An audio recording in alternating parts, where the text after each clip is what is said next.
Hello दोस्तों, आज से पहले आपने कहीं ये सीक्रेट तरीका नहीं देखा होगा घी निकालने का। आज तक आप जितना भी घी निकालते हैं आपकी 7 या 8 दिन की मलाई से उसका दोगुना घी निकलेगा अगर आप ये सीक्रेट तरीका अपनाते हैं। एक बार आप अगर इस तरीके से घी बनाना शुरू करेंगे ना फ्रेंड्स, तो बार बार आप इसी तरह से घी बनाएंगे और घी का भंडार जल्दी ही आपके घर में भर जाने वाला है। तो चलिए इस सीक्रेट रेसिपी के बारे में हम जान लेते हैं। बहुत जल्दी से ये घी बन करके तैयार हो जाता है फ्रेंड्स। इस घी को ज़्यादा देर तक हमें उबालने की भी ज़रूरत नहीं पड़ती है, मिनटों में घी बन करके तैयार हो जाता है। और घी बनाने के बाद जो मावा होता है ना, वो भी ज़्यादा नहीं बनता है। तो चलिए इस रेसिपी को बनाना शुरू करते हैं। तो ये मेरी 7 दिन की मलाई है। आप इसे फ्रीज़र में रखिए। जब भी हम मलाई को इकट्ठा करते हैं तो फ्रीज़र में ही हमें मलाई रखना चाहिए। और जब हमें घी बनाना है तो उससे 1 घंटे पहले हमें निकाल करके बाहर रख देना चाहिए। उसके बाद एक बड़ी सी हम कढ़ाई लेंगे और एक ही कढ़ाई में सारा काम हम आज करने वाले हैं। एक कढ़ाई और 1 चम्मच से ही हमारा घी बन करके तैयार होगा। हमें ज़्यादा यहाँ बर्तन भी वेस्ट करने की ज़रूरत नहीं है।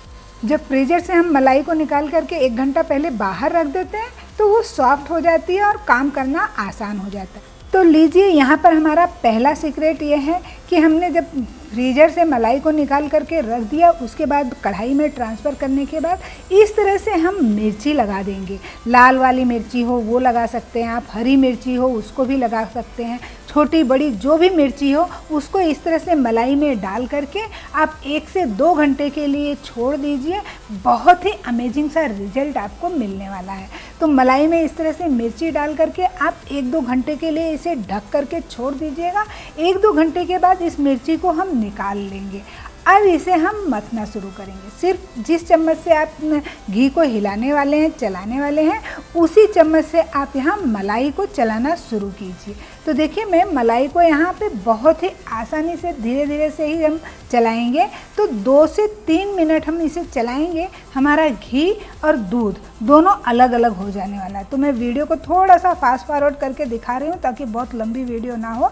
आराम से ही इसे चलाइएगा। तो देखिए, इस तरह से चलाते चलाते हमारी मलाई जो है थोड़ी सी गाढ़ी होने लगती है और घी और दूध दोनों अलग अलग सेपरेट होना शुरू हो जाते हैं। तो थोड़ी देर इस तरह से करने के बाद मैंने इसमें पानी डाला है। तो हम उसी बर्तन में पानी ले लेंगे जिसमें हमने मलाई रखा था और यहाँ पे हम ठंडे पानी का यूज करेंगे। अगर ठंडा पानी नहीं है तो आपके पास बर्फ़ हो तो बर्फ़ भी डाल सकते हैं पानी में। मैंने भी यहाँ बर्फ़ का यूज किया है।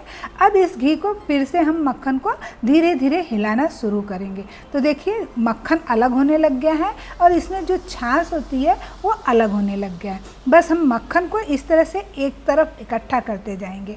अब एक दूसरा बर्तन ले लेंगे और छाछ को उसमें निकाल करके रख लेंगे। ऐसा हम 2 से 3 बार करेंगे ताकि हमारा जो मक्खन है वो अच्छी तरह से एकदम साफ़ हो जाए। जितने अच्छी तरह से आप मक्खन को धोएंगे ना, उतना ही घी के अंदर जो मावा निकलता है वो कम निकलेगा और घी आपका जल्दी से तैयार हो जाएगा। ये था हमारा दूसरा सीख। अब हमने मक्खन को अच्छी तरह से धो लिया है 3 से 4 पानी में और इस छाछ को हम इकट्ठा करते गए हैं। जो छाछ में थोड़ा बहुत मक्खन गया है उसे हम फिर से इस तरह से चम्मच से निकाल लेंगे। अब इस छाछ का आप क्या करेंगे? इस छाछ का आप पनीर बना सकते हैं।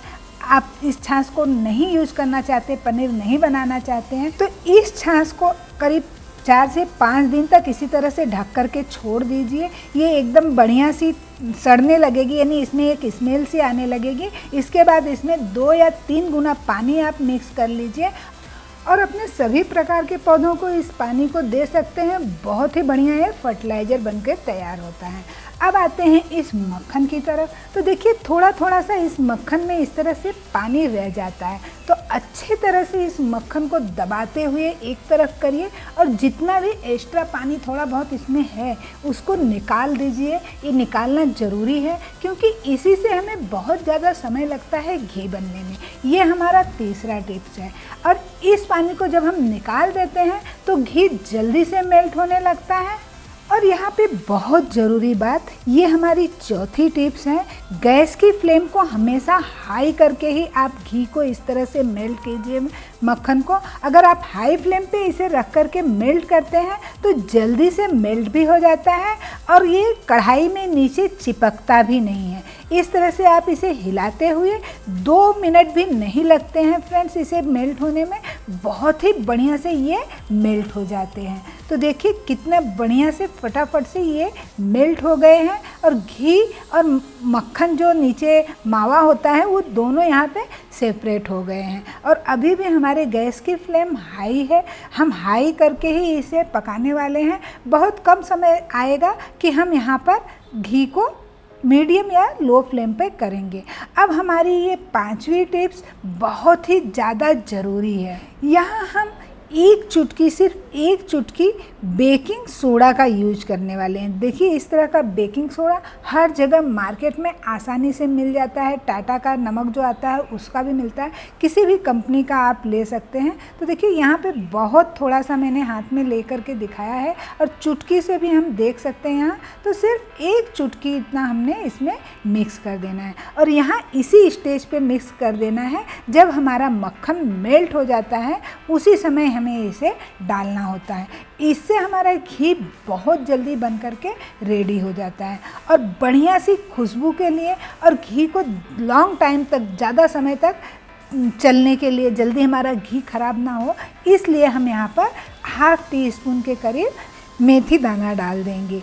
इससे हमारा घी जल्दी खराब नहीं होगा। अब जैसे आपको लगे कि आपका घी फूलने लग गया है, ऊपर आने वाला है, तो आप गैस की फ्लेम को मीडियम टू लो करके हिलाते रहिए, नहीं तो इस स्टेज पे घी जो है वो कढ़ाई से बाहर आ सकता है। इसलिए इसे हिलाना बहुत ज़्यादा ज़रूरी है। तो देखिए हमने फटाफट से इसे हिलाना शुरू कर दिया है और गैस की फ्लेम को भी मीडियम कर दिया है।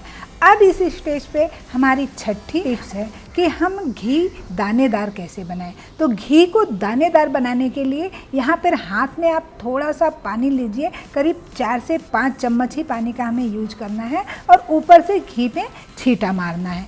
इस तरह से करने से हमारा घी बहुत ही बढ़िया दानेदार बनता है और सालों साल ये घी खराब नहीं होता है। अब गैस की फ्लेम को मैंने हाई कर दिया। अब सिर्फ 1 या 1.5 मिनट में हमारा ये घी बन करके रेडी हो जाता है। देखिए घी एकदम साफ़ और क्लियर हो चुका है। इसमें जो भी मावा थे सारे नीचे बैठ गए हैं और ब्राउन होने लग गए हैं। मेथी दाना हमारा देखिए एकदम बढ़िया से ब्राउन हो चुका है। अब घी हमारा एकदम पक गया है, ये आप मान सकते हैं। अब मैंने गैस की फ्लेम को बंद कर दिया है। अब हमारी ये 7वीं और आखिरी टिप्स है और बहुत ज़रूरी है। इस स्टेज पे हमें गैस की फ्लेम को बंद करके और कढ़ाई को ढक देना है ताकि घी धीरे धीरे अंदर पकता रहे और वो भाप बन करके बाहर निकले भी नहीं। और दूसरी तरफ देखिए मैंने यहाँ पनीर भी बना लिया है। पनीर बनाने की रेसिपी ऑलरेडी मैंने अपने चैनल पे शेयर किया है। इसके पहले जो मैंने घी की रेसिपी दी थी उसमें मैंने डिटेल में बताया है कि हम मार्केट की तरह बटर कैसे बनाएं, पनीर को कैसे बनाएं, बटर को बना करके ज़्यादा दिन तक स्टोर कैसे करके रखें। सारी बातों को डिटेल से मैंने बताया है। उस वीडियो का लिंक मैं दे दूँगी, आप लोग ज़रूर उसको चेक करिएगा। तो देखिए थोड़ी देर बाद मैंने कढ़ाई को खोला है, करीब 5 मिनट के बाद। तो अभी भी हमारा ये घी गर्म है और इस थाली पे जो पानी लगा हुआ है वो घी में न जाए, इस चीज़ का ध्यान रखिएगा। और घी काफ़ी गर्म है, इसलिए मैं यहाँ पहले स्टील के एक डब्बे में इसे छान करके ढक दूँगी, क्योंकि अभी भी घी हमारा थोड़ा बाहर निकलता है, भाप बन करके उड़ता है, तो घी हमारा कम हो जाता है। तो इसे मैंने देखिए इस तरह से छान लिया है और कितना कम यहाँ पर मक्खन निकला हुआ है वो भी आप देख सकते हैं। तो अब इस घी को मैं इस तरह से छान करके और ढक करके रख दूंगी। तो थोड़ी देर के बाद जब ये घी हमारा ठंडा हो जाएगा उसके बाद मैं इसे दूसरे बर्तन में ट्रांसफ़र करके आपको दिखाती हूँ। और इस घी को मैं वेट करके भी आपको दिखाऊंगी कि कितना निकला हुआ है। ये 5 से 6 दिन की मलाई है, तो इसको हम वेट करते हैं कि 5 से 6 दिन की मलाई में हमारा कितना घी निकलता है। तो बॉटल को मैंने वेइंग स्केल पे रख दिया है और यहाँ टेयर कर दिया है, 0 कर दिया है। इसके बाद मैं इसमें घी डाल रही हूँ। तो देखिए करीब ये 700 ml घी है और इस डब्बे में भी 300 ml से ज़्यादा है। इसका मतलब 1 किलो से ज़्यादा घी हमारा बन करके तैयार हो चुका है। 700 ग्राम इस बॉटल में है और 300 से 400 ग्राम इस डब्बे में घी बना हुआ है। तो फ्रेंड्स, इस तरह से आप भी एक बार ज़रूर घी बना करके ट्राई कीजिएगा, आपका भी घी दोगुना निकलेगा। तो मेरी ये रेसिपी पसंद आई हो तो प्लीज़ चैनल को सब्सक्राइब कर लीजिएगा और अपने फ्रेंड्स और फैमिली में ज़रूर शेयर कीजिएगा। लाइक और कमेंट करना तो बनता ही है। फिर मिलते हैं एक नई इजी टू मेक रेसिपी के साथ। Thank you.